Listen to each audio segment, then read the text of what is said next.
الحمد لله نحمده ونستعينه ونستغفره ونعوذ بالله من شرور أنفسنا ومن سيئات أعمالنا من يهديه الله فلا مضل له ومن يضلله فلا هادي له ونشهد أن لا إله إلا الله وحده لا شريك له وأشهد أن محمدا عبده ورسوله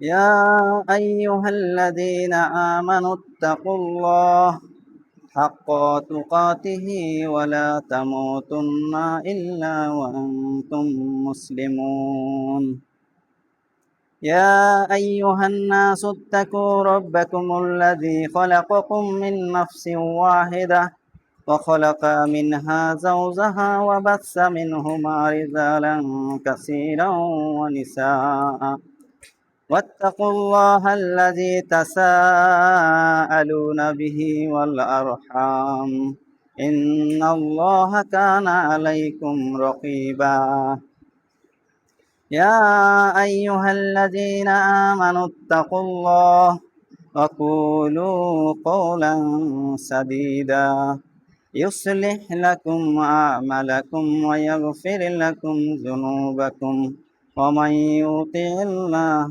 ورسوله فقد فاز فوزا عظيما أما بعد أعوذ بالله من الشيطان الرجيم فصل لربك وانحر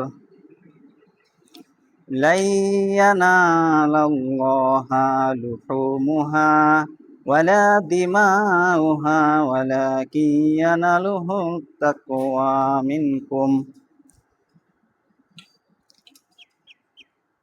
عن سلمة ابن أكوى رضي الله تعالى عنه قال النبي صلى الله عليه وسلم قولوا وأطعموا وادخروا ربنا لك الحمد كما ينبغي لجلال وجهك وعظيم سلطانك رب اشرح لي صدري ويسر لي أمري واحلل عقدة من لساني يفقه قولي ربي زدني علما আলহামদুলিল্লাহ, সমস্ত প্রশংসা ও গুণগান একমাত্র আল্লাহ রাব্বুল আলামিনের শানে, আল্লাহ রাব্বুল আলামিনের জন্য, যিনি আমাদেরকে পূর্ণ নিরাপত্তা দানের মধ্য দিয়ে আজকে এই পবিত্র জুমা মসজিদে উপস্থিত হয়ে দিনী আলোচনা শোনার তৌফিক দান করেছেন। এজন্য আমরা সকলেই মহান রাব্বুল আলামিনের শানে শুকর গুজার হচ্ছি, সকলেই বলছি আলহামদুলিল্লাহ। অতঃপর দরুদ ও সালাম বর্ষিত হোক আমাদের প্রিয় নবী মুহাম্মদ সাল্লাল্লাহু আলাইহি সাল্লামের প্রতি, যিনি আমাদের ইহকালীন এবং পরকালীন মঙ্গল আনয়নে একমাত্র দিশারি, সেই মহামানবের প্রতি সকলেই সংক্ষিপ্তভাবে দরুদ ও সালাম পেশ করছি সাল্লাল্লাহু আলাইহি ওয়াসাল্লাম। সম্মানিত হাজিরিন, আজকে আমরা যে বিষয়টি নিয়ে আলোচনা করব, বিষয়টি হচ্ছে কুরবানি সম্পর্কে আলোচনা। কুরবানির প্রারম্ভিক ইতিহাস নিয়ে আলোচনা হবে না, অন্যান্য যে মাসলা মাসাইল রয়েছে, বিধিবিধান রয়েছে, কিভাবে আমরা পশু জবাই করব, কিভাবে পশু চয়ন করব, ক্রয় করব, এই সব বিষয় নিয়ে আজকের এই আলোচনার আলোকপাত করা হবে। সম্মানিত উপস্থিতি, আমি সূরাতুল কাউসারের 2 নম্বর আয়াত তিলাওয়াত করেছি। আল্লাহ রাব্বুল আলামিন এই 2 নম্বর আয়াতে ইরশাদ করছেন, ফাসল্লি লিরাব্বিকা ওয়ানহার, হে নবী, তুমি সালাত আদায় করো আর কুরবানি করো। ওয়ানহার, নাহার মানে হলো কোনো পশুকে দাঁড়িয়ে জবাই করার নাম, কিন্তু এখানে ব্যাপক অর্থে নাহার শব্দটি আমরা যে কুরবানি যেটা বলছি সেটাকে বোঝায়। কুরবানি শব্দটি কোনো আরবি শব্দ নয়, এটা ফার্সি, উর্দু, বাংলাতে প্রচলিত। এটা হচ্ছে উজহিয়া, আমরা যেটা করে থাকি এটা হচ্ছে উজহিয়া। তো এখানে আল্লাহ রাব্বুল আলামিন মুহাম্মদ সাল্লাল্লাহু আলাইহি সাল্লামকে নির্দেশ দিচ্ছেন যে তুমি সালাত আদায় করো আর কুরবানি করো, দুইটি কাজের কথা বলা হচ্ছে। তো সূরাতুল কাউসার মক্কি সূরা না মাদানী সূরা, এই নিয়ে কিছু মতভেদ আছে। এক বর্ণনায় কিছু আলেম ওলামা মক্কি বলছেন, তাদেরও যুক্তি রয়েছে। অন্য বর্ণনায় কিছু আলেম ওলামা তারা মাদানী বলছেন, তাদেরও উপযুক্ত প্রমাণ রয়েছে। তো মারিয়া কিপ্তিয়া রাদিয়াল্লাহু তাআলা আনহুর ছেলে ইব্রাহিম রাদিয়াল্লাহু তাআলা আনহু যখন মৃত্যু হয়, মারিয়া কিপ্তিয়া রাদিয়াল্লাহু তাআলা আনহা হচ্ছে মুহাম্মদ সাল্লাল্লাহু আলাইহি সাল্লামের স্ত্রী, আর এই স্ত্রীর যে গর্ভে যে সন্তান সে হচ্ছে ইব্রাহিম রাদিয়াল্লাহু তাআলা আনহু। এই ইব্রাহিম রাদিয়াল্লাহু তাআলা আনহু যখন মারা যান, তখন আরবের যে মুশরিকরা ছিল, পৌত্তলিকরা ছিল, যারা ঘোর শত্রু ছিল ইসলামের, তারা তখন মুহাম্মদ সাল্লাল্লাহু আলাইহি সাল্লামকে বলছে যে মুহাম্মদ সাল্লাল্লাহু আলাইহি সাল্লাম লেজ কাটা হয়ে গেছে, নির্বংশ হয়ে গেছে। যে মুহাম্মদ সাল্লাল্লাহু আলাইহি সাল্লামের যেহেতু ছেলে সন্তান মারা গেল, তাহলে এই মুহাম্মদ সাল্লাল্লাহু আলাইহি সাল্লামের যে মতাদর্শ এগুলি প্রচার প্রসার কে করবে, সে এখন নির্বংশ হয়ে গেছে, এই বলে তারা অপবাদ রটানো শুরু করে। এইটা হলো একটা বর্ণনা। আরেকটা হচ্ছে খাদিজা রাদিয়াল্লাহু তাআলা আনহার ছেলে কাসেম রাদিয়াল্লাহু তাআলা আনহু যখন ইন্তেকাল হলো, তো এটি ছিল মক্কায়, খাদিজা রাদিয়াল্লাহু তাআলা আনহু মক্কায় ইন্তেকাল হয় এবং এটি মক্কার ঘটনা। এই অনুপাতে কিছু আলেম ওলামা বলছে যে এই সূরা কাউসার হচ্ছে মক্কি সূরা। তো এইভাবে সূরাটি দুই দিক থেকে নাজিলের পরিবেশ আমরা দেখতে পাই। সম্মানিত উপস্থিতি, তো যেটাই হোক, সূরাটি নাজিল করা হয় যখন মুহাম্মদ সাল্লাল্লাহু আলাইহি সাল্লামের উপরে অপবাদ লাগানো হয় যে মুহাম্মদ সাল্লাল্লাহু আলাইহি সাল্লাম নির্বংশ হয়ে গেছে, লেজ কাটা হয়ে গেছে। আরবে একটা প্রচলন ছিল যে কারো যদি পরবর্তী ছেলছেলা চারু করার মতো সন্তান আদি না থাকতো, তাহলে ওই ব্যক্তিকে, ছেলে সন্তান যা থাকতো না, তাকে বলা হতো লেজ কাটা। তো সেই মর্মে মুহাম্মদ সাল্লাল্লাহু আলাইহি সাল্লামকে এই কথা বলা হচ্ছে। তখন আল্লাহ রাব্বুল আলামিন এই কথার প্রবোধ দেওয়ার জন্য মুহাম্মদ সাল্লাল্লাহু আলাইহি সাল্লামের প্রতি এই সূরা নাজিল করে জানিয়ে দিলেন যে বিসমিল্লাহির রহমানির রহিম, ইন্না আতাইনাকাল কাউসার, হে নবী আমি তোমাকে কাউসার দান করেছি। আতাইনা মানে দান করেছি, কাউসার দান করেছি। অতএব তুমি কি করো, ফাসাল্লি লিরাব্বিকা ওয়ানহার, তুমি প্রভুর নামে সালাত আদায় করো আর কুরবানি করো। ইন্না শানিয়াকা হুয়াল আবতার, যে যারা তোমাকে লেজ কাটা বলছে তারাই নির্বংশ, তারাই লেজ কাটা। এইভাবে সূরাটি নাজিল করা হয়। তো এইখানে একটি বিষয় হচ্ছে যে এই যে কাউসার নামক যে বিষয়টি, কাউসার হচ্ছে ইহকালীন এবং পরকালীন মানে অনেক নেয়ামতপূর্ণ একটি বিষয়। এবং এই কাউসার, হাউজে কাউসার, এটি যে মুহাম্মদ সাল্লাল্লাহু আলাইহি সাল্লামকে হাসরের মাঠে যে একমাত্র তিনি এটার যে ধারক বাহক হবেন, তিনি এইখান থেকে যাকে ইচ্ছা পানি পান করাবেন, যাকে ইচ্ছা করাবেন না, এই যে একটা অথরিটি মুহাম্মদ সাল্লাল্লাহু আলাইহি সাল্লামকে আল্লাহ দান করেছেন। এই জন্য আল্লাহ রাব্বুল আলামিন এই কাউসারের মাধ্যমে দুনিয়াবি কল্যাণ এবং পরকালীন কল্যাণ, এই প্রভূত কল্যাণ যেহেতু মুহাম্মদ সাল্লাল্লাহু আলাইহি সাল্লামকে দান করলেন, এইটা দিয়ে আল্লাহ রাব্বুল আলামিন মুহাম্মদ সাল্লাল্লাহু আলাইহি সাল্লামকে সান্ত্বনা দিয়ে বলছেন যে এবার তোমাকে যেহেতু এত কিছু দেওয়া হলো, তো তুমি এবার কি করো, একটু আল্লাহর শানে একটু সালাত আদায় করো আর কুরবানি করো, ওয়ানহার, কুরবানি করো। তাহলে এখানে দুইটা কাজের কথা বলা হচ্ছে, একটা হচ্ছে সালাত আদায় করা আর একটা হচ্ছে কুরবানি করা। তাহলে সালাত আদায় মানে আমাদের যেটা হচ্ছে শারীরিক ইবাদত আমরা দেখতে পাই। সালাতের মাধ্যমে মানুষ রুকু করে, সিজদা করে, নড়াচড়া করে, উঠা বসা করে, এই সব কিছুর মাধ্যমে এটা তার বডিগত যে একটা ইবাদত, আল্লাহর কৃতজ্ঞতা স্বীকার, এইটা এখানে প্রকাশ পায়। কিন্তু আল্লাহ রাব্বুল আলামিন যে মানুষকে যে অসংখ্য রিজিক দিয়ে যে দুনিয়াতে বাঁচিয়ে রেখেছেন, এই যে রিজিক দিয়েছেন, এই রিজিক, টাকা পয়সা ইত্যাদি কিন্তু আমরা ইবাদত আর হইল না, আমাদের শারীরিক ইবাদত হইল, কিন্তু টাকা পয়সা অর্থনৈতিক সাইডের কোনো ইবাদত হইল না। এই জন্য আল্লাহ রাব্বুল আলামিন মুখ্যভাবে এই দুইটি ইবাদতের কথা এই সূরার মধ্যে নাজিল করেছেন, বলেছেন, নির্দেশ দিয়েছেন যে ফাসল্লিলি রব্বিকা ওয়ানহার, তুমি সালাদ আদায় করো আর কি করো, কুরবানি করো। কুরবানি করতে গেলে অর্থ ব্যয় হয়। আর এই অর্থনৈতিক যে টাকা পয়সার যে বিষয়টার দিক থেকে একটা মানুষ যে টাকা উপার্জন করে দুনিয়াতে বেঁচে থাকে, আর এইটারও কি হয়ে গেল, তার আল্লাহর কৃতজ্ঞতা স্বীকার হয়ে গেল, আল্লাহর ইবাদত হয়ে গেল অর্থনৈতিকভাবে। তাহলে এই মর্মে আল্লাহ রাব্বুল আলামিন এই সূরাটি নাজিল করেছেন, এবং সেখান থেকেই আমাদের যে কুরবানি, এই হচ্ছে কুরবানি। সম্মানিত উপস্থিতি, এরপরে বলছে কুরবানি হচ্ছে কি, কুরবানি কি। এখন আমরা এই আলোচনার এই মোমেন্টে এটা জানবো যে কুরবানি কি।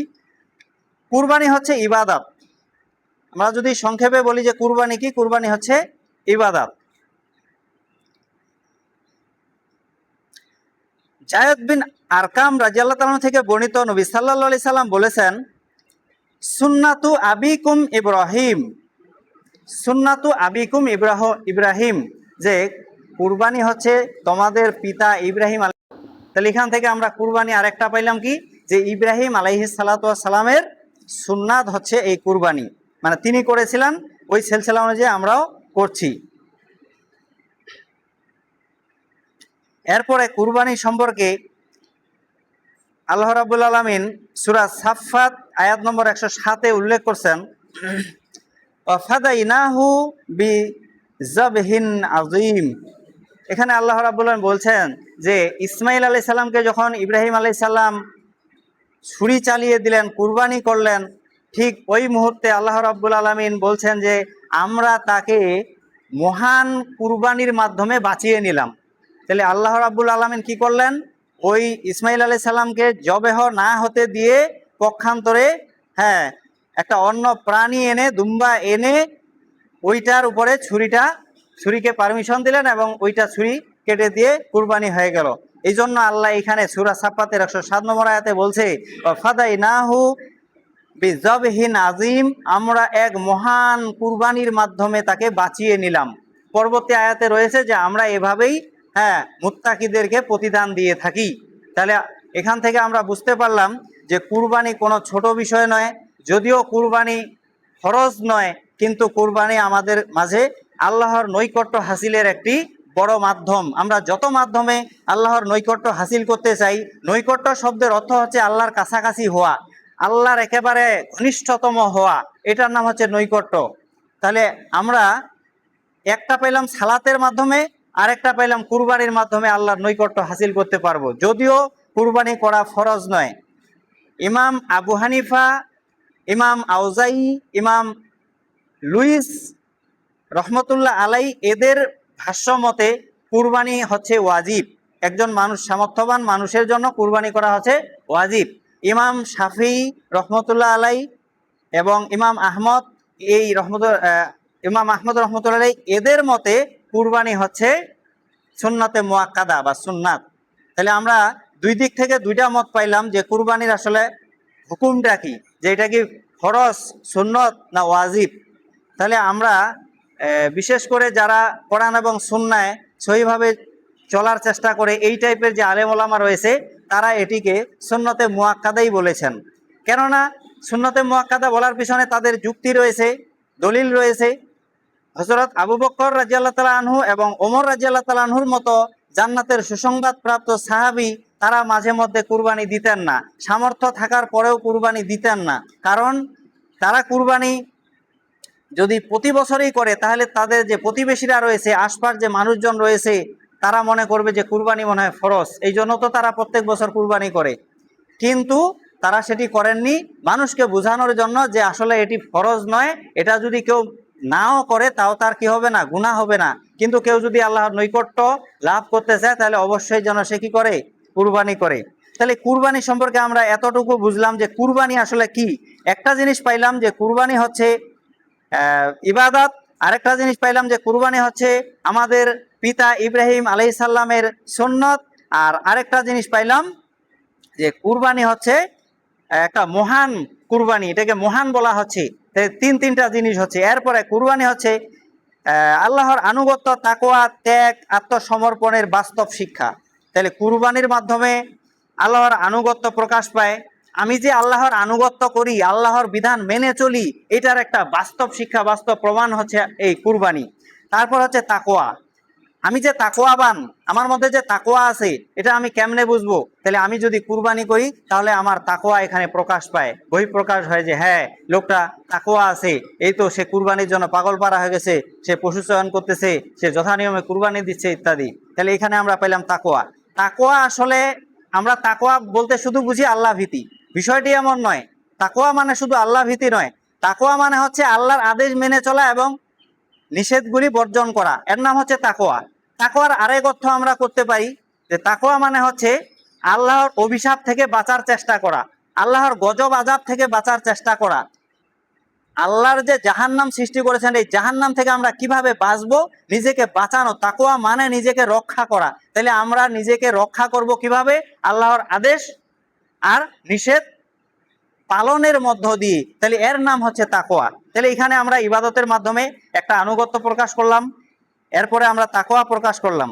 সম্মানিত হাজিরিন, এরপরে হচ্ছে ত্যাগ। ইব্রাহিম আলাইহিস সালাম যখন তার পুত্র ইসমাইল আদরের সন্তানকে যখন জবেহ করতে গেল, এটি আমাদের সাধারণভাবে আমরা পিতা হিসেবে কেউ পারবো বলে মনে হয় না। আপাত দৃষ্টিতে মনে হয় না যে সে তার সন্তানকে জবেহ করতে পারবে, কিন্তু আল্লাহ যে হুকুম করেছেন, অর্ডার করেছেন, আর এই অর্ডার ফলো করাই যে একজন মুমিনের কাজ, মুসলমানের কাজ। ও যে নাম দিয়েছে মুসলিম, মানে সে আত্মসমর্পণ করেছে আল্লাহর বিধানের কাছে। তো আল্লাহ যে তাকে বিধান দিয়েছে যে তুমি এবার কুরবানি করো, এই জন্য তিনি কি করেছেন? এখানে ত্যাগ স্বীকার করে তার আদরের সন্তানকে তিনি ছুরি চালিয়ে দিতে কুণ্ঠাবোধ করেননি। সম্মানিত উপস্থিতি, তাহলে এইটা একটা পাইলাম যে আমরা মহান, এখানে আমাদের ত্যাগও রয়েছে কুরবানির মধ্যে। তারপর হলো আত্মসমর্পণের বাস্তব শিক্ষা। আত্মসমর্পণ, আল্লাহ বিধান দিয়েছে কুরবানি দিতে হবে, আমরা সেটাকে মেনে নিয়ে মাথা নত জানু হয়ে আমরা কুরবানি করছি। যদিও আমাদের কুরবানিতে অনেকে অর্থ চলে যাচ্ছে, ধরেন যে একটা পশু ক্রয় করতে গেলে 8-10 হাজার টাকা লাগবে, এই টাকা দিয়ে সে আরো 2-4 মাস চলতে পারতো, কিন্তু সেটাকে আমরা কি করতেছি?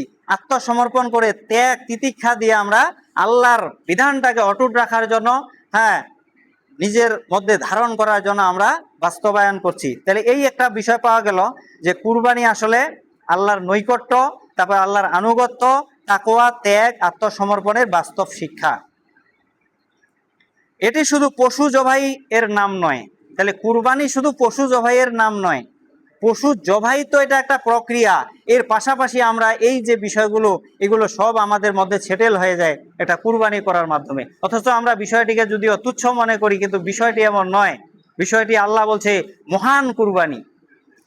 সম্মানিত উপস্থিতি, এরপরে আসি, আমরা যে কুরবানিকে ইবাদত বলছি, তো ইবাদত কি করলেই হবে?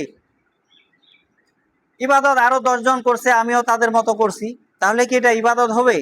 ইবাদত হওয়ার জন্য কিছু শর্ত আছে, এই শর্তগুলি মেনে আমাকে ইবাদত করতে হবে। আমি মুসলিম হিসাবে যদি শর্ত পূরণ না করে যদি আমি ইবাদত করি, তাহলে তো ইবাদত হবে না। বিয়ে করতে গেলে 4টি শর্ত পূরণ হবে, তাহলে বিয়ে বৈধ হবে। তো কেউ যদি ওই 4টি শর্ত পূরণ না করে বিয়ে করে, তাহলে কি সেটাকে আমরা বলবো যে বিয়ে হয়েছে? কেউ যদি মোহর নির্ধারণ না করে, সাক্ষী না রাখে, আর এমনি এমনি বিয়ে করে ফেলে, তাহলে তো এটা কখনোই বিয়ে হবে না। আমরা সালাত আদায় করতে যাব, শর্ত আছে। কি শর্ত? অজু করতে হবে, পবিত্রতা হাসিল করতে হবে, যে জায়গায় সালাত আদায় করবো সেটা পাক সাফ হইতে হবে, পাক পবিত্র হইতে হবে, সতর ঢাকতে হবে, এরকম 9টি শর্ত রয়েছে। তাহলে এই শর্তগুলি পালন করার পরে আমরা তখন সালাত নামক ইবাদতটাতে যদি ইবাদতটা করি, তাহলে আল্লাহ কি করবেন? গ্রহণ করবেন। অনুরূপভাবে ইবাদত মানেই শর্ত রয়েছে, মূল শর্ত হচ্ছে 2টি। এই 2টি শর্ত প্রত্যেক মুসলিম ভাই বোনকে মনে রাখতে হবে। সম্মানিত উপস্থিতি, শর্ত 2টির 1 নম্বর শর্ত হচ্ছে ইখলাস। তাহলে 2টি শর্ত অবশ্যই পালন ছাড়া কারো কোনো ইবাদত, আপনি দান করেন, আপনি সালাত আদায় করেন, সিয়াম পালন করেন, হজ করেন, আপনি যে কোনো পৃথিবীর যে কোনো প্রান্তে যে কোনো ইবাদত করেন না কেন, আপনার ইবাদত আল্লাহর দরবারে গৃহীত হবে না যতক্ষণ না আপনি এই মূল 2টি শর্ত পূরণ করবেন। এর পাশাপাশি আরো শর্ত রয়েছে, তবে এগুলি হচ্ছে মুখ্য শর্ত। তো একটি হচ্ছে কি, শর্তের মধ্যে একটি হচ্ছে ইখলাস। তাহলে ইখলাসটা কি? এখানে আল্লাহ রাব্বুল আলামিন সূরা মাইদার আয়াত নম্বর 27-এ উল্লেখ করছেন, ইরশাদ করছেন, বলছেন ইন্নামা ইয়াতাকাব্বালুল্লাহু মিনাল মুত্তাকিন, ইন্নামা ইয়াতাকাব্বালুল্লাহু মিনাল মুত্তাকিন, যে আল্লাহ কেবল মুত্তাকিনদের কুরবানি কবুল করেন। তাহলে এখানে আমরা যে ইখলাস নামক যে বিষয়টা, একমাত্র কিসের ভিত্তিতে আল্লাহ কবুল করবেন?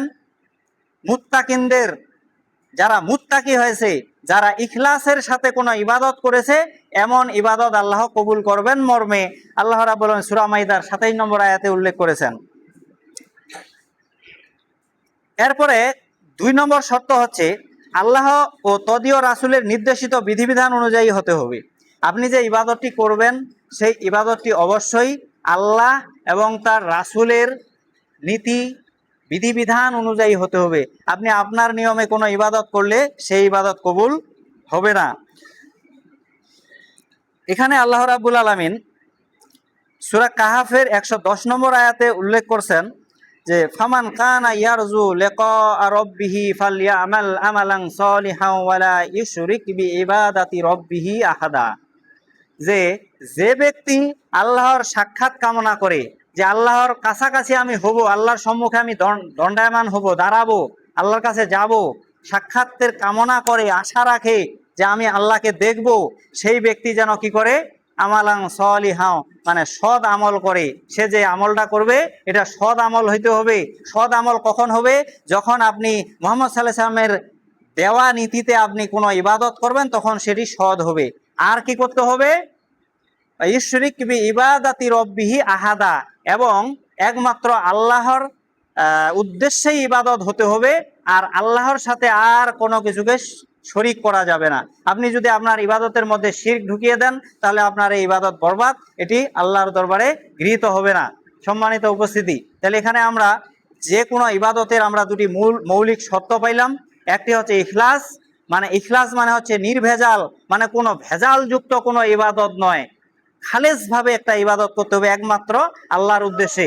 দ্বিতীয় নম্বরে আমরা পাইলাম যে ইবাদতটাই করতে যাব না কেন, সেটা মুহাম্মদ সাল্লাল্লাহু আলাইহি সাল্লাম করেছেন কিনা, তিনি করতে বলেছেন কিনা, তার সাহাবীরা করেছেন কিনা, তার তাবেঈ এরা করেছে কিনা, দলিল আছে কিনা, সব কিছু যাচাই বাছাই সাপেক্ষে আমাদেরকে ইবাদত করতে হবে। তাহলে সম্মানিত উপস্থিতি, এখান থেকে আমরা তাহলে ইবাদত কবুলের যে শর্ত, দুইটি মৌলিক শর্ত, এই দুইটি সম্পর্কে অবগত হলাম। এরপরে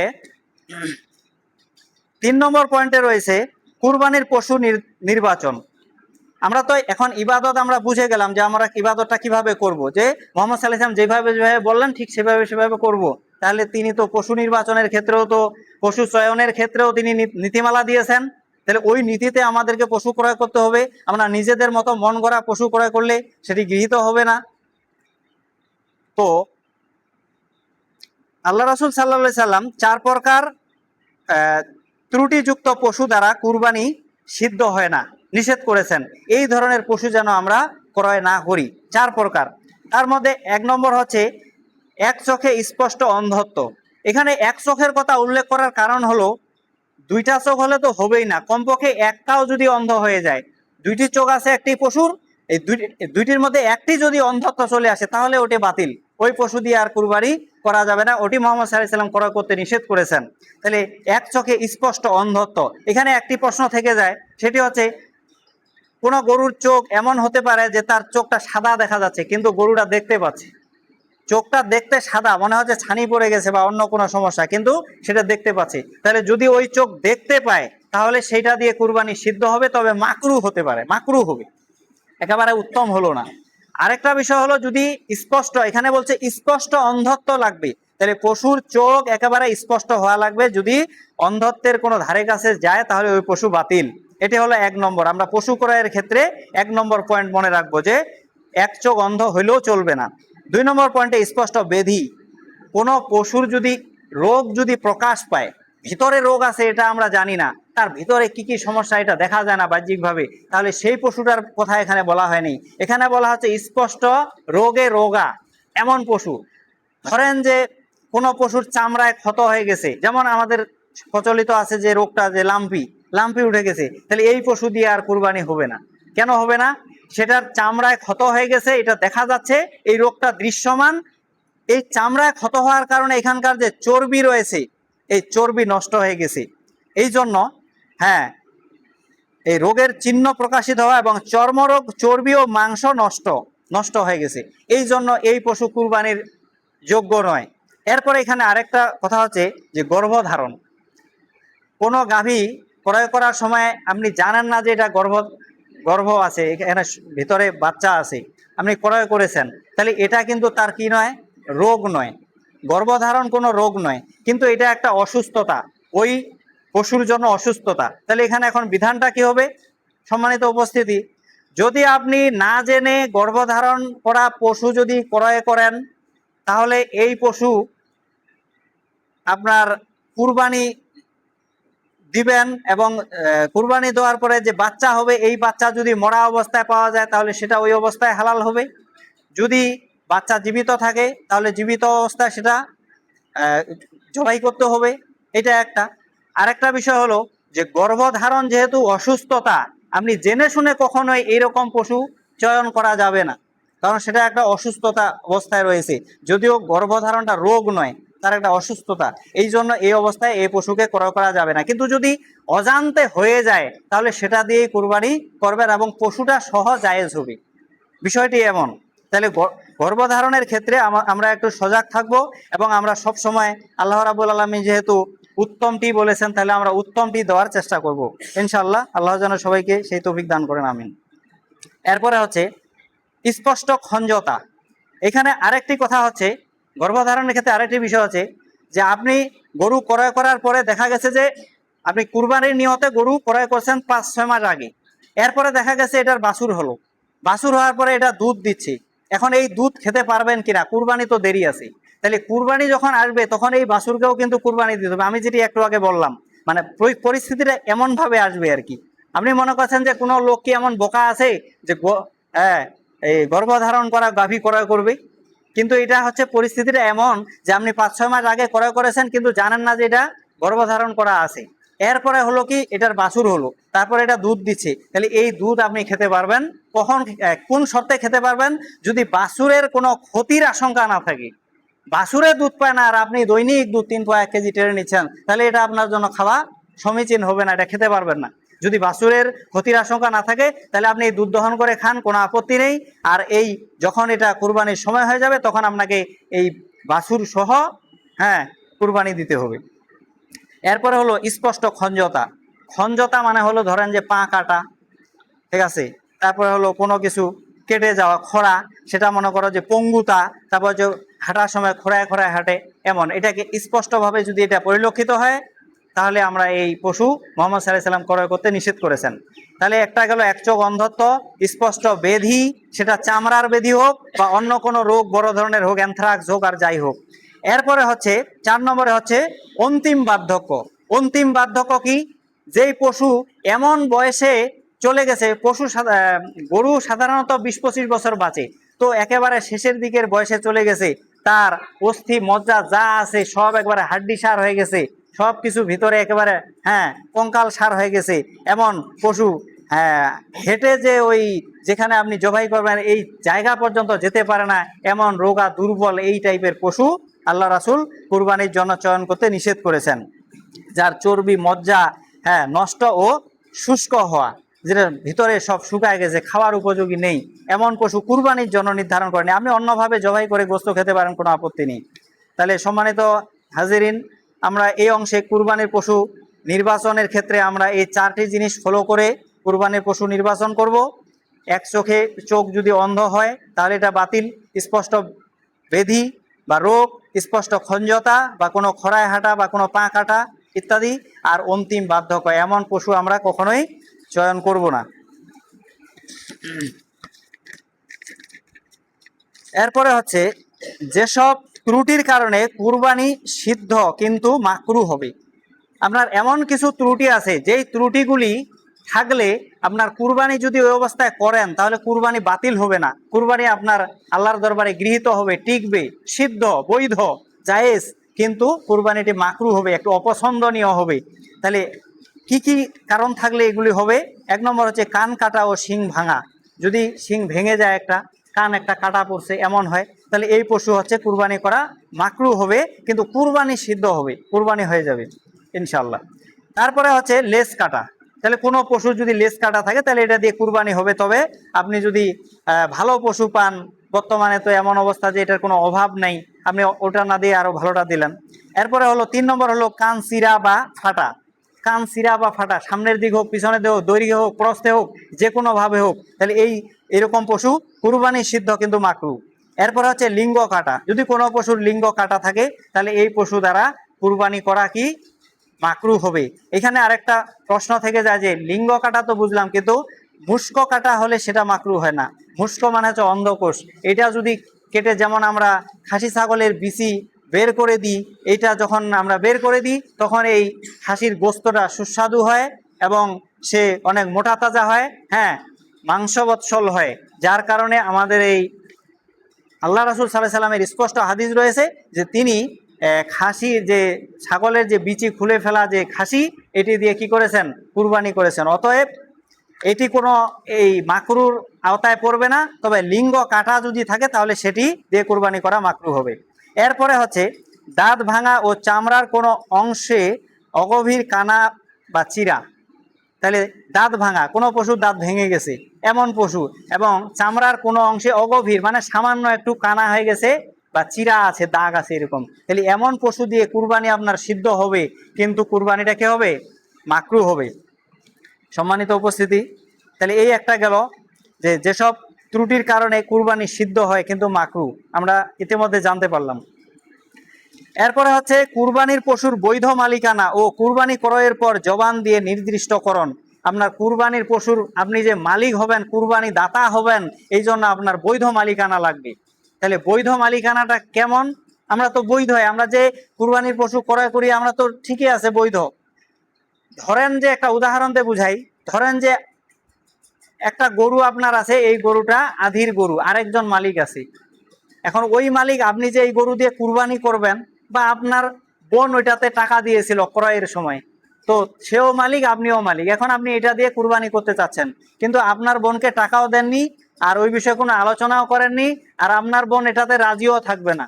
এমন অবস্থায় আপনি এই পশু কুরবানি করে দিলেন, তাইলে আপনি কিন্তু এই পশুর বৈধ মালিক হননি। কারণ বৈধ মালিকানা লাগবে, আপনার হালাল টাকা দিয়ে এই পশু ক্রয় করা থাকতে হবে। তাহলে এই ক্ষেত্রে যে উপার্জনের যে বিষয়টি সেটিও চলে আসে, এটির আমি বিস্তারিত ব্যাখ্যা দিচ্ছি না। সম্মানিত উপস্থিতি, যে আমরা যে টাকা আয় করি, এই আয়ের দিক থেকেও আমাদের হালাল হতে হবে, আমরা যে ব্যয় করব ব্যয়ের দিক থেকেও হালাল হতে হবে। এটার একটা উদাহরণ দিই। ধরেন যে আমি বিক্রি করলাম মদ, কিনে খাইলাম দুধ, তাহলে আমার কি হলো, পুরোটাই কি হয়ে গেল, হারাম হয়ে গেল। আবার বিক্রি করলাম দুধ, কিনে খাইলাম বিড়ি, এবার কি হয়ে গেল, আমার পুরোটাই হারাম হয়ে গেল। তাহলে আপনার আয়ের দিক থেকেও হালাল লাগবে, আপনি যখন ব্যয় করবেন ব্যয়ের দিকটাও হালাল লাগবে, তাহলে উভয়ে মিলে এটাকে বলা হয় হালাল। সম্মানিত উপস্থিতি, তাহলে আমাদের যে কুরবানির পশু আমরা ক্রয় করব, এই ক্ষেত্রে আমাদের মালিকানাটা আমাদের ঠিক করে নিতে হবে যে হ্যাঁ, এই পশুর আমি বৈধ মালিক, আমি হালাল টাকা দিয়ে ক্রয় করছি, এখানে আর কারো কোনো অংশ নেই এমন। এরপরে হচ্ছে জবান দিয়ে পশু আপনি ক্রয় করে বাসায় নিয়ে আসলেন, আসার পরে এখন আপনি জবান দিয়ে মানে আপনার মুখ দিয়ে প্রকাশ করতে হবে যে আমি কুরবানির জন্য এই পশুটাকে নির্ধারণ করলাম, এটাই আমার এইবারের জন্য কুরবানির পশু। এইভাবে আপনার জবানে প্রকাশ করতে হবে, নির্দিষ্ট করতে হবে। তাহলে এই একটা বিষয় গেল যে যে আমাদের বৈধ মালিকানা এবং পশু ক্রয়ের পর জবান দিয়ে নির্দিষ্টকরণ। এরপরে আসি কুরবানি করার সময় এবং উত্তম কোন সময়। আমরা যে কুরবানিটা করব, পশু তো কিনলাম, সবকিছু হলো, মালিকও সাজলাম, এবারে আমরা কি করব, কুরবানি করব। তো কুরবানি কোন সময় করাটা উত্তম এবং কতদিন যাবত কুরবানি করা যায়? তাহলে এখানে বিষয়টা হচ্ছে এমন যে ঈদুল আজহার দিন বা 10ই জিলহজ তারিখে সকাল সকাল ঈদগাহে গিয়ে ঈদের সালাত আদায় করার পরে, আসার পরে আপনি তখন কুরবানি করবেন। এই সময়টি হচ্ছে আপনার জন্য কুরবানি করার উত্তম সময়। সম্মানিত উপস্থিতি, এরপরে হচ্ছে ঈদের পরের আবার একটানা 3 দিনকে বলা হয় আইয়ামে তাশরিক। ঈদুল আজহা বলা হয় উজহিয়া শব্দ থেকে, উজহিয়া মানে হচ্ছে পূর্বাহ্ন, পূর্বাহ্ন, পূর্বাহ্ন মানে সকাল সকাল। এই সময় তাহলে এই জিনিসটা হলো আমাদের সময়ের সাথে। সকাল সকাল আমরা যে কুরবানি করি, এই জন্য ওই দিক থেকে এই নামকরণটা করা হয়েছে ঈদুল আজহা। আর এর পরের 3 দিন হলো গোস্ত শুকানোর দিন। আমাদের এখন কিন্তু ফ্রিজ আছে, কিন্তু আগেকার দিনে ফ্রিজ ছিল না। তখন মানুষেরা কুরবানির গোস্ত সংরক্ষণ করতো কিভাবে? আমরাও ছোটবেলা দেখেছি আমাদের বাপ দাদারা, দাদা দাদিরা, তারা গোস্ত শুকিয়ে কি করতো, রেখে দিত। আর ওই যে কায়তা দিয়ে এগুলো রান্না করলে খুব ভালো স্বাদ করতো, এগুলো আমিও খাইছি, আমার মনে পড়ে। তাহলে ওই সময়ের এটা একটা ব্যবস্থাপনা ছিল যে আমরা গোস্তকে, এত গোস্ত, কুরবানি গোস্ত অনেকগুলো কি করব, এই সংরক্ষণের জন্য মানুষ গোস্ত শুকাতো। আর এই জন্য এই দিনটার নাম হচ্ছে আইয়াম মানে দিন, আইয়ামে তাশরিক মানে গোস্ত শুকানোর দিন। তাহলে এটা কয় দিন? একটা না হলো 3 দিন, ঈদের পরের 3 দিন। তাহলে ঈদের দিন এবং ঈদের পরের 3 দিন, এই 4 দিন, আর হলো ঈদুল ফিতরের দিন, এই 5 দিন একজন মুসলিমের জন্য রোজা রাখা হারাম। যেহেতু হারাম, তাহলে এই যে ঈদের পরের 3 দিনকেও আবার ঈদের দিন ধরা হয়, ঈদ বলা হয়, এটাও ঈদ। আল্লাহ বলছে এই যে ঈদের যে দিন, এই 4 দিন, ঈদের দিন তো আমরা জিকির করব। এরপরে ঈদের পরের যে 3 দিন রয়েছে, এই 3 দিন হলো খাওয়া দাওয়া, জিকির, তারপর আল্লাহর স্মরণ, এইগুলোতে আমাদেরকে ব্যস্ত থাকতে হবে অন্যান্য সময়ের চেয়ে। আর ঈদুল আজহার দিনকে সবচেয়ে উত্তম বলা হয়েছে, উত্তম দিন। আমাদের 1 বছর যে পার হয়, 1 বছরের মধ্যে উত্তম দিন হচ্ছে এই ঈদুল আজহার দিন। সম্মানিত উপস্থিতি, তাহলে আমরা এখান থেকে জানতে পারলাম যে আমরা কুরবানি কতদিন করতে পারবো? মোট 4 দিন করতে পারবো। উত্তম কখন? কুরবানির দিন ঈদগাহ থেকে বাড়ি এসে পশু জবাই করা, এটা হচ্ছে উত্তম। আর পরের 3 দিন আপনি একেবারে 10 তারিখ চলে গেল, 11, 12, 13, 13 তারিখ একেবারে সূর্যাস্তের আগ পর্যন্ত আপনি এই কুরবানি করতে পারবেন। তাহলে এখানে আমরা কুরবানির সময় এবং উত্তম সময় জানলাম। সম্মানিত উপস্থিতি, এরপরে হচ্ছে কুরবানির পশু জবেহ করার বিধান বা নিয়ম। তাহলে আমরা যে কুরবানির পশু জবেহ করব, এর বিধান কি, এই সম্পর্কে আমরা যে আলোচনা নিয়ে আসছি তা শুনাই। যে প্রথমে হচ্ছে আমরা পশু জবাই করব, আমাদেরকে দোয়া করতে হবে। আমরা যে পশু জবাই করব এটার জন্য দোয়া করতে হবে। এখানে আরেকটা কথা বলে রাখি, পশু জবাই নিজ হাতে করা উত্তম। আমরা কিন্তু ইমাম সাহেবের অপেক্ষা থাকি, বিষয়টি এমন নয়। আপনার পশু আপনি আল্লাহর নৈকট্য হাসিল করবেন, আপনি মহান ইবাদত পালন করবেন, আপনি আল্লাহর কাছাকাছি হবেন, আপনি নিজের পশু নিজে কুরবানি করবেন, এটা হলো উত্তম। আল্লাহ রাসূল সাল্লাল্লাহু আলাইহি ওয়াসাল্লাম 63টি পশু কুরবানি করার পরে, কয়টি? 63টি পশু কুরবানি করার পরে হযরত আলী রাদিয়াল্লাহু তাআলা আনহুকে কুরবানি করার জন্য প্রতিনিধি নিয়োগ করেছিলেন। তাহলে এখান থেকে আমরা জানতে পারলাম এই হাদিস থেকে যে আল্লাহ রাসূল নিজে কুরবানি করতে করতে 63টি কুরবানি করেছেন। করার পরে আল্লাহ রাসূল ঈদুল আজহায় 100টি পর্যন্ত কুরবানি করেছেন, আর উমরাতে করেছেন 60টি। এটা একটা আলাদা বিষয় জানার। তাহলে এখানে 63টি করার পরে বাকি পশুগুলো আলী রাদিয়াল্লাহু আনহুকে দায়িত্ব দিয়ে দিলেন যে তুমি এগুলো কুরবানি করো। তাহলে আমরাও কিন্তু আমাদের কুরবানি আরেকজনকে দিয়ে করাতে পারি, এটার বৈধতা আছে, আমি বলছি না যে করা যাবে না। কিন্তু আপনার পশু আপনি কুরবানি করবেন, ইমামের অপেক্ষায় কেন থাকেন? এই বিষয়টি এরকম না, এটি দৃষ্টিকটু বিষয়। আপনি বিসমিল্লাহ বলে আপনি কুরবানি করবেন, বিসমিল্লাহ বলতে হবে, না হলে কুরবানি বাতিল। তাহলে ওইটা ভক্ষণ করা হারাম, যেই প্রাণীর উপরে আল্লাহর নাম নেওয়া হয় না। আর এই যে কুরবানির যে পশু, এইটার উপরে আল্লাহ নাম নেওয়ার জন্য কোরআনে ইরশাদ করছে যে তোমাদেরকে যে আমি জীবন উপকরণ হিসেবে যে পশু দান করেছি, পশু দিয়েছি, এই পশুদের উপরে তোমরা নাম উচ্চারণ করো। তো নাম আমরা কখন উচ্চারণ করব? এই যে বিসমিল্লাহ, আল্লাহু আকবার। তাহলে বিসমিল্লাহ বলাটা অবশ্যই ওয়াজিব এবং ফরজ, না বললে আপনার কুরবানির গোশত আমি খেতে পারবেন না।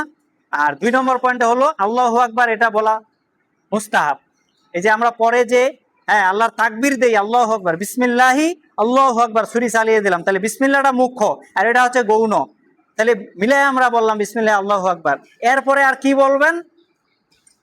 নিজের কুরবানি নিজেই দিবেন, উত্তম। আপনার দোয়াটাও ছোট, বিসমিল্লাহি আল্লাহু আকবার, আল্লাহুম্মা তাকাব্বাল মিন্নি ওয়া মিন আহলে বাইতি। এত ছোট্ট দোয়া আর কি হয়? যে আল্লাহুম্মা তাকাব্বাল মিন্নি ওয়া মিন আহলে বাইতি, যে হে আল্লাহ, আমাদের এই যে কুরবানি, আমাদের কুরবানি তুমি আমার পরিবারের পক্ষ থেকে বা আমার পক্ষ থেকে কি করো?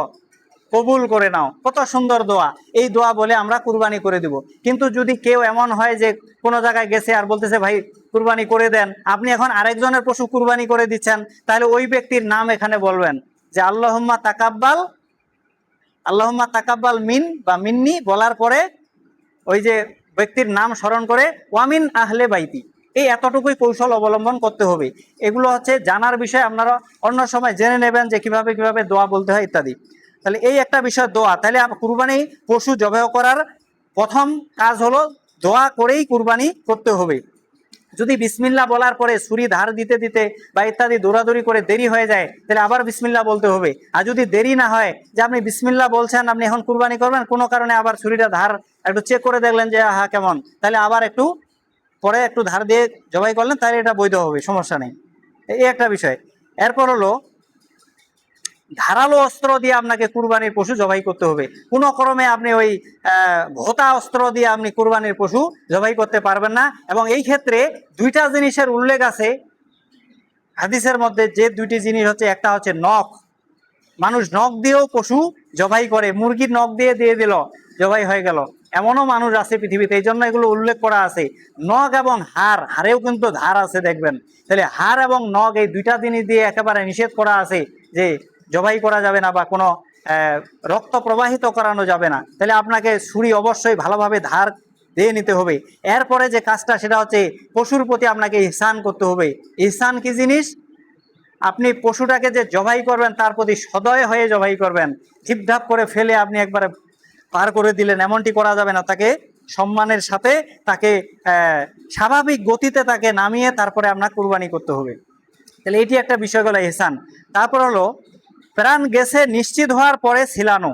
এটা একটা বিষয় যে আপনি কোরবানির পশু জবাই করার পরে দেখা গেছে যে দ্রুত ছিলানো শুরু করে দেয়, তাহলে এটি কিন্তু করা যাবে না। তার প্রাণ এখনো রয়েছে সেখানে, তাহলে আপনি এটাকে কি করলেন, পশুটাকে অতিরিক্ত কষ্ট দিলেন। এটার জন্য আপনাকে জবাবদিহিতায় আসতে হবে। আল্লাহ আপনার কাছে জবাব নিতে পারেন, তখন আপনি ফেঁসে যাবেন, বিপদে পড়ে যাবেন। তাহলে আমরা জবাই করার পরে পশুটাকে ছেড়ে দিব, সে নিজ গতিতে যখন তার প্রাণ তার দেহ থেকে আউট হয়ে যাবে, তখন এটাকে ছিলানো শুরু করতে হবে।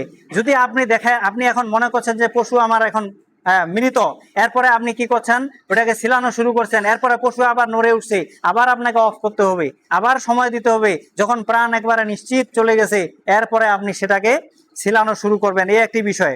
পশুর সামনে ছুরি ধার দেওয়া যাবে না। আপনি পশু এখানে বেঁধে রাখছেন আর এখানে ছুরি ধার দিচ্ছেন, নিষেধ। এইখানে আপনার কুরবানির পশু রয়েছে, আর পাশে আপনি কি করছেন, আরো পশু বেঁধে রাখছেন অন্যজনের, বা আপনার 2-3টা কুরবানি আছে, ছেলে কুরবানি দিবে, বাবা দিবে, এই ক্ষেত্রে আপনি একসাথে পশু রাখে এইভাবে জবাই করতে পারবেন না। পশু আলাদা রাখতে হবে এবং সে যাতে এই প্রক্রিয়াটা দেখতে না পায় এমন ব্যবস্থা করতে হবে।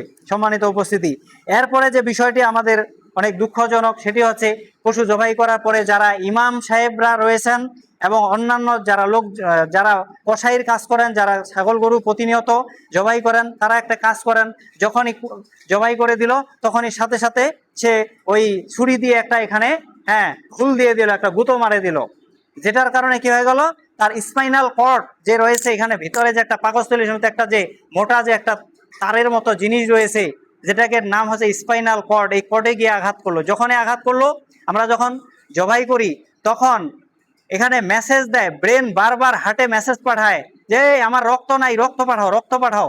ব্রেন মেসেজ পাঠায় হার্টে যে আমাকে রক্ত পাঠাও, রক্ত তো আমি এখানে কেটে রাখছি, রক্ত তো বের হয়ে চলে যাচ্ছে। আর হার্ট করতেছে কি, দ্রুত বডির রক্ত সঞ্চালন করে একত্র করে এ কি করতেছে, রক্ত পাঠাচ্ছে সেন্সে। তখন কি হলো, যখন সেন্সে রক্ত পাঠাচ্ছে, এদিকে তো কেটে রাখছি, তাহলে রক্ত বের হয়ে যাচ্ছে। এইভাবে করে পশুর সারা শরীরের যে রক্ত গোস্ত থেকে আউট হয়ে স্বাভাবিক গতিতে বের হয়ে চলে যাচ্ছে। আর এই গোস্তটাই হচ্ছে আমাদের জন্য উপযোগী এবং আহার্য।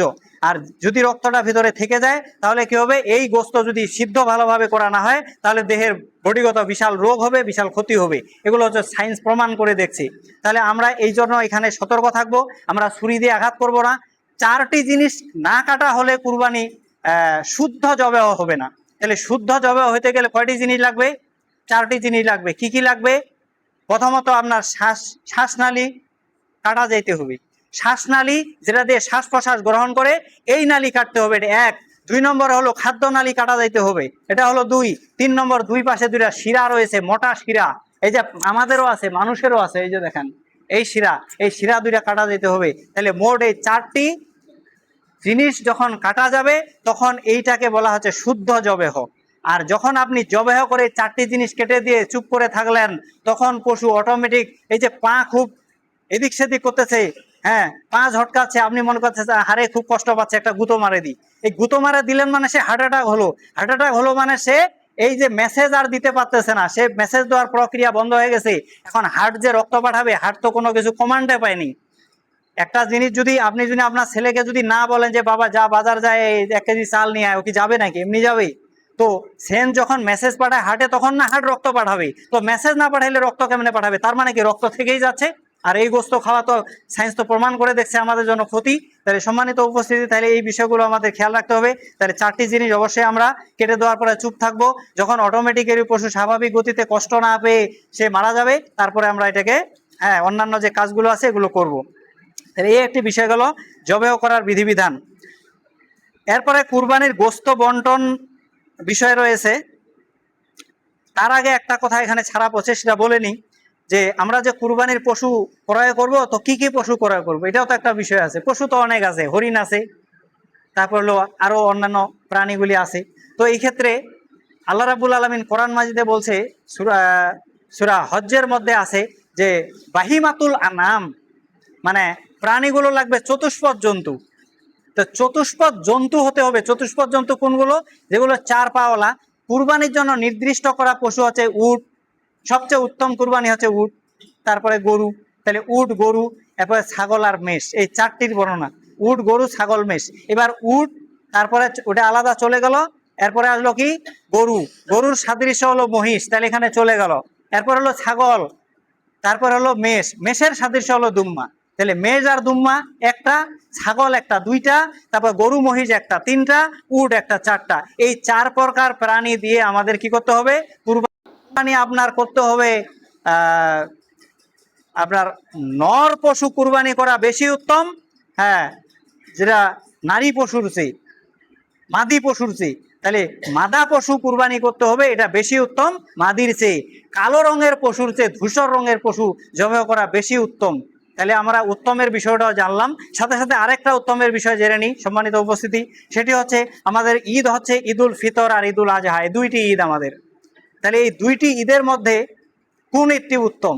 তাহলে আল্লাহ রাসূল সাল্লাল্লাহু আলাইহি সাল্লাম যেভাবে বলছেন সেটা হচ্ছে, একটা হচ্ছে ঈদুল ফিতর। এখানে কি কি আছে? ঈদুল ফিতরে আমরা সালাত আদায় করি, একটা কাজ। দ্বিতীয় নম্বর আমরা কি করি? সাদাকা করি, আমরা দান করি। ঈদুল ফিতরে আমরা কি করলাম? ঈদুল ফেতরা আদায় করলাম। তাহলে এখানে 2টা কাজ পেলাম, যে একটা সালাত আদায়, ঈদের সালাত আদায়, আর একটা ফেতরা আদায় মানে সাদাকা। তাহলে এখানে 2টা কাজ পেলাম। অনুরূপভাবে ঈদুল আজহায় আমরা কয়টা কাজ পাচ্ছি? ঈদুল আজহায় আমরা সালাত আদায় করছি, পাশাপাশি কি করছি? কুরবানি করছি। তাহলে এবার কুরবানি বেশি বড় নাকি সাদাকা বড়? এই ক্ষেত্রে কুরবানি অনেক পাওয়ারফুল এবং অনেক উচ্চ মানসম্পন্ন, এবং আল্লাহর কাছে অনেক মানে আনন্দের, এবং আল্লাহর কাছে অনেক বান্দার যে কৃতজ্ঞতা প্রকাশের বিষয়টি, এটি আল্লাহর কাছে আল্লাহ বড় করে দেখেন। সম্মানিত উপস্থিতি, তাহলে ঈদুল আজহা হচ্ছে আমাদের 2টি ঈদের মধ্যে উত্তম। যেমন কালো রঙের পশুর চেয়ে ধূসর রঙের পশু উত্তম, যেমন মাদি পশুর চেয়ে মাদা পশু উত্তম। তাহলে 3টি উত্তম একত্রে আমি এইভাবেই বললাম আপনাদের সামনে সম্মানিত উপস্থিতি।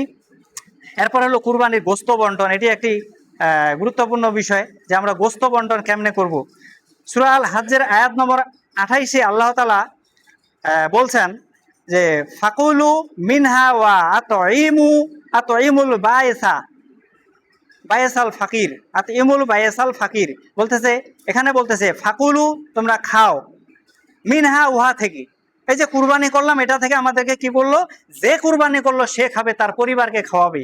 এরপরে বলছে ওয়া আতইমু, এবং খাওয়াও। এরপরে বললো যে খাওয়াও। এরপরে বলছে আতইমুল বায়েসাল ফাকির। বায়েসা মানে হলো অভাবী, দুস্থ মানুষ, অভাবী মানুষ। এই ফকির মানে যারা চেয়ে বেড়ায়, আর দুস্থ মানে যারা এমনি অভাবী কিন্তু চায় না। অভাব আছে কিন্তু জীবনে আপনাকে বলবে না যে আমাকে, আরে ভাই তুই যে কুরবানি করলো তো একটু গোস্ত পাঠায় দে, এইরকম বলবে না। আর ফকিরা বলবে ভাই কুরবানি করেছেন একটু গোস্ত দিবেন, ওর ডাইরেক্ট চাবে, যেটাকে এখানে বলা হচ্ছে জানসাকারী, চেয়ে বেড়ায় যে। তাহলে আমরা এই সূরা হজ্জের 28 নম্বর আয়াতে আমরা এইভাবে পাইলাম। এরপরে হলো হাদিসে এসেছে বুখারীর হাদিস 5569 নম্বর হাদিসে এসেছে, বলা হচ্ছে যে কুলু ওয়া আতইমু ওয়া দাখিরু, কুলু তোমরা খাও, ওয়া আতইমু এবং খাওয়াও। এখানে খাওয়াওটা ব্যাপক অর্থ। খাওয়া মানে কি, আপনি যে কুরবানি করছে তাকেও দিতে পারেন, উপঢৌকন হিসেবে দিতে পারেন, যে করেনি তাকেও দিতে পারেন, যে অভাবী তাকেও দিতে পারেন, যে দুস্থ তাকেও দিতে পারেন। এটা ব্যাপক বিষয়। তাহলে নিজে খাবেন, খাওয়াবেন। এখন আপনার আত্মীয় কুরবানি করেছে, কিন্তু আপনি হাতিয়া হিসেবে গোস্ত পাঠিয়ে দিচ্ছেন, কোনো আপত্তি নেই, কোনো সমস্যা নেই, আপনি দিতে পারবেন। আরেকটা বলছে কি, ওয়াদ দাখিরু, এবং তোমরা জমা করো। এই জমা করার যে হাদিসটা রয়েছে, এই হাদিসেই মানে আগের বছর যখন কুরবানি করলো মানুষজন, তখন অভাবের কারণে আল্লাহ রাসূল ঘোষণা দিয়ে দিলেন যে 3 দিনের মধ্যে যেন গোস্ত শেষ হয়, 3 দিন পরে যেন কারো বাড়িতে আর গোস্ত না দেখি। তখন তারা সাহাবীরা তাই করলো। এর পরের বছর যখন আসলো, তখন মোহাম্মদ সাল্লাল্লাহু আলাইহি ওয়াসাল্লামকে জিজ্ঞাসা করা হয়েছে, ইয়া রাসূলুল্লাহ, আমরা কি আগের বছরের মতোই, আগের বছরের তুলনায় এবছরও কি আমরা এইভাবেই কুরবানির গোস্ত বন্টন করব, এরকম করব? তখন তিনি এই কথা বললেন যে কুলু ওয়া আতইমু ওয়া দাখিরু, যে তোমরা নিজেরা খাও এবং খাওয়াও, অপরকে খাওয়াও, যারা অভাবী, যারা কুরবানি করেছে, যারা করে নেই, যারা আত্মীয়, তাদেরকে খাওয়াও, আর কি করো, ওয়া দাখিরু, এবং জমা করো। তাহলে এখানে আমরা যদি এইখানে এইভাবে অর্থটা করি যে জমা করো, জমা করার যে বিষয়টা, এটা আমরা আত্মীয় স্বজনকে দিয়ে দিই, আর খাওয়াই এটা আমরা অভাবীদেরকে দিয়ে দিই, ঠিক আছে, আর নিজে খাই, তাহলে হয়ে গেল। আমরা যেভাবে বুঝে থাকি যে আমরা নিজে খাবো আর ফকির মিসকিনকে দিব আর আত্মীয় স্বজন, আমরা যেভাবে বলে থাকি, তো এই বিষয়টি এইরকম। সম্মানিত উপস্থিতি, তাহলে এখানে গোস্ত বন্টনের বিষয়টা অনেকটা পরিষ্কার হলো। এরপরে হলো সামাজিক যে বন্টনটা রয়েছে, এই সামাজিক বন্টন, আপনাদের যদি বন্টনে কোনো ত্রুটি করা না হয়, তাহলে আমরা যেভাবে করছি এভাবে করা যাবে, অসুবিধা নেই। তবে বন্টনটা ঠিক হচ্ছে কিনা, মানুষ পাচ্ছে কিনা ইত্যাদি, হ্যাঁ, বিবেচ্য বিষয়। এরপর হলো একা বন্টন। আপনি একা, আপনার কুরবানি আপনি একাও বন্টন করতে পারেন, কিন্তু আমাদের সমাজের যারা সমাজ পরিচালনা করে, তারা অনেক সময় এটার উপরে জোর জুলুম করে, বলে যে ও ভাগ এখানে আনেনি, ওকে সমাজ থেকে বের করে দেওয়া হোক, ইত্যাদি ইত্যাদি বিভিন্ন ধরনের সমস্যার সৃষ্টি করা হয়। এগুলো কিন্তু আপনার কাজ নয়। তো যাই হোক, সে কেউ যদি একাই বন্টন করতে চায়, বন্টন করতে পারবে। এরপর হচ্ছে পুরো গোস্ত খাওয়া। এখন কোনো লোক কুরবানি করছে, ধরেন যে আমি কুরবানি করছি, করার পরে আমি এখন আমার যে পরিবারের লোক, ধরেন যে 8-10 কেজি হয়ে গেছে, আর এই 8-10 কেজি গোস্ত আমি আমার পরিবারের যে লোকজন রয়েছে তাতেই আমার এনাফ, আমি এখন ওইভাবে বিলাচ্ছি না, তাহলে এটি কিন্তু যদি কেউ করে, তাহলে কিন্তু তার কুরবানি বাতিল হবে না, সে করতে পারে, জায়েজ রয়েছে। যে সে কি, মানে গোস্ত বন্টন না করে সবটা নিজে খেতে পারে। আবার কি, আপনি গোস্ত অল্প একটু রেখে আপনি সব বিলিয়ে দিলেন ফকির মিসকিন হাতে, এটাও করতে পারবেন, এটা আরো উত্তম। আর এখানে বিষয়টা হলো, আপনার গোস্ত খাওয়াটা হলো সুন্নাত। আপনি নিজের যে পশু কুরবানি করছেন, এই কুরবানির পশু থেকে আপনি যে গোস্ত খাচ্ছেন, এটা আপনার সুন্নাত। আপনাকে একটু খেলেই আপনি নেকির হকদার হয়ে গেলেন, অসংখ্য নেকি আপনি পেয়ে যাবেন। তো এই একটা বিষয় গেল যে আপনারা নিজেও খেতে পারেন পুরোটাই। তারপর হলো যে 3 ভাগের যে বিষয়টি রয়েছে, 3 ভাগের কথা কোরআন হাদিসে এইভাবে উল্লেখ নেই, যেটি আমি এর আগেই যে আয়াত শুনাইলাম, যে কুলু আত ইমু ওয়াত দাখিরু, বা কুলু আত ইমুল বায়েসা, তারপরে হচ্ছে বায়েসাল ফাকির। আরেক আয়াতে আছে, সূরা হজ্জের 36 নং আয়াতে বলছে ফাকুলু ওয়া আত ইমুল কানিয়া, বলতেছে ওয়াতিমুল কানিয়া, যে যারা, এই কনিয়া মানে হলো যারা ওই যে অভাবী কিন্তু বলবে না এমন মানুষ। তারপরে বলছে কনিয়া ওয়াল মুতার, ওয়াল মুতার, মুতার মানে যেই ব্যক্তি চেয়ে বেড়ায়, এক কথা সে জানচাকারী, মানে ফকির মিসকিন। তাহলে এই বিষয়গুলো এইভাবেই বন্টন হবে, এতটুকুই আমি তুলে ধরলাম। এরপরে বলছি, যদি আপনি পুরো গোস্তই রেখে দেন, তাহলে যে সমস্যাটা সৃষ্টি হবে সেটা হচ্ছে যে কৃপণ হওয়ার যে সম্ভাবনাটা রয়েছে, আপনার মধ্যে যে কৃপণতা ঢুকে যাবে, এইটি থেকে আপনি কিন্তু আর রেহাই পাবেন না। এই জন্য আপনাকে যেভাবে বন্টনের বিষয়গুলি আছে এভাবেই বন্টন করতে হবে, যেন আপনি আবার কৃপণের খাতায় আপনার নাম চলে না যায়। সম্মানিত উপস্থিতি,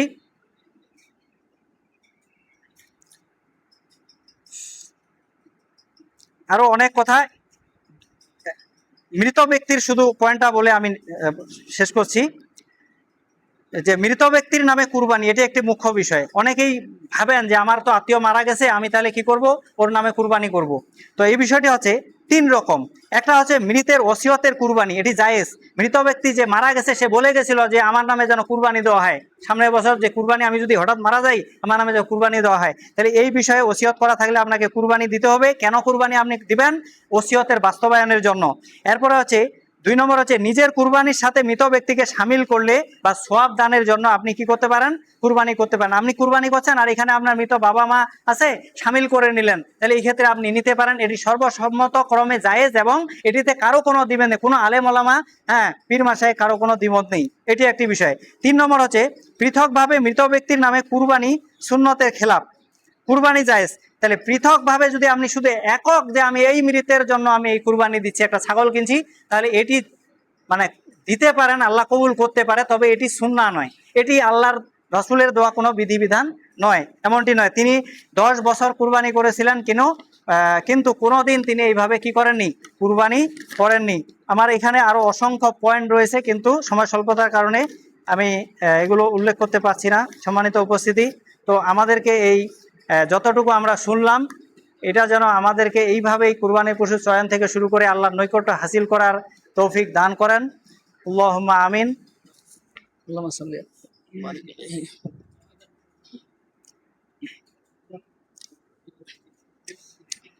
আলহামদুলিল্লাহি ওয়াহদাহু ওয়াসসালাতু ওয়াসসালামু আলা মান লা নাবিয়্যা বাদা। আউযু বিল্লাহি মিনাশ শাইতানির রাজীম। ইন্নাল্লাহা ওয়া মালাইকাতাহু ইউসাল্লুনা আলান নাবী ওয়া আলা আলিহি ইন্নাল্লাহা ওয়া মালাইকাতাহু ইউসাল্লুনা আলান নবী ইয়া আইয়ুহাল্লাযিনা আমানু সাল্লু আলাইহি ওয়া সাল্লিমু তাসলিমা।